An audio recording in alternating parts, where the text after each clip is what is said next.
You know, and the reason I call it the drinker's mind is that it's not just the fact that the habits are there, that the wiring is there for the habit, and that takes a long while for you to get rid of that, the thinking that is involved with, you know, when you stop drinking alcohol, you're still in that thinking, you're still in that dependence mode, you're still going through the ideas that alcohol is offering you something.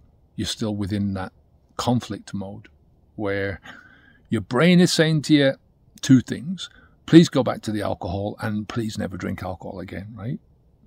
You know, and you can have your brain thinking those two things. I know it sounds nuts, but that's the way habits work.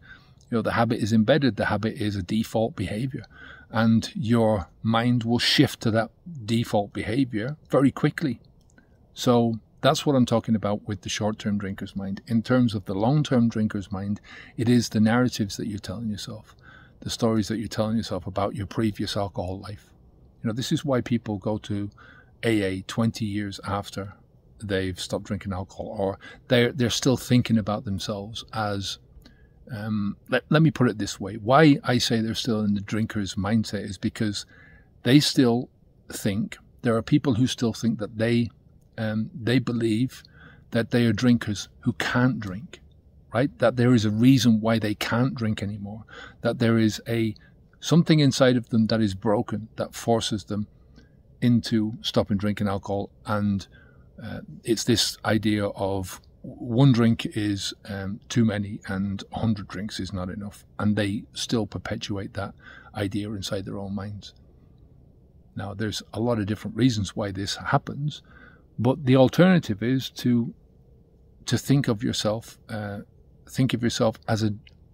I used to be a drinker, and now I'm a person who won't drink anymore, right? Who refuses to drink anymore. It's my choice never to drink again.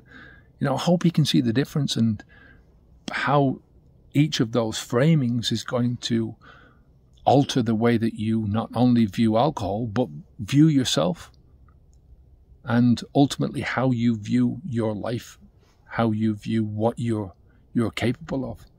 Your life is all about, progress is all about looking at your life through the optics of what is your potential.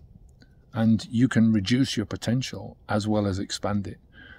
Alcohol drinking is also part of your potential. So you've got the potential to spend the same hour drinking alcohol or doing something more productive, right? Or doing anything else, right? But let's take those two frames. You can spend the hour drinking, or you can spend the hour not drinking. And if you believe in your mind that you cannot drink alcohol again, that this is something inside of you that is broken, that is stopping you from drinking alcohol again, then what is to stop your mind from also going to something which is also difficult in your life and saying exactly the same thing about that I've got something that's broken in me? What is to stop you then from extrapolating out from that broken part of you? You're taking this as a personal thing, that it is something in you that's broken. It's not your behavior. It's not something that you used to do. It's something that you are. You are an alcoholic. You are broken. There is something wrong with your genes. If you have that as an idea, then taking that broken personality, that broken part of yourself, into other areas of your life,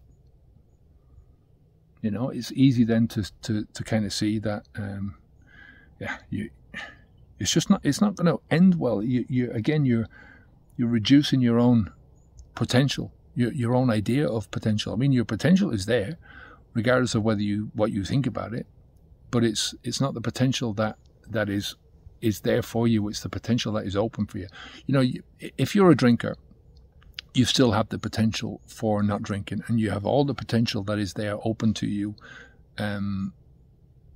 from the perspective of a person who doesn't drink, if you get what I mean, right? So all that potential is there. You just have to stop drinking in order to open it up, right? The same thing applies to when you believe that you're an alcoholic or not. When you believe that that you won't drink alcohol to you believe that you can't drink alcohol. That same potential is there, but it's just that if you believe you can't drink, it closes off a lot of potential, because you're closing off a lot of other things that you believe you can't do because there's something wrong with you, right? Yeah, I don't know if that makes sense to you, but I hope it does, because it's an important lesson to learn about yourself, that a lot of this stuff a lot of the obstacles that are in your way in life are not there because they're real. It's only because you think they're real. You perceive them as being real. You perceive that as there is something wrong with you rather than is wrong with your behavior. So I'll leave it there for today. Take care of yourself. I'll speak to you soon. Onwards and upwards.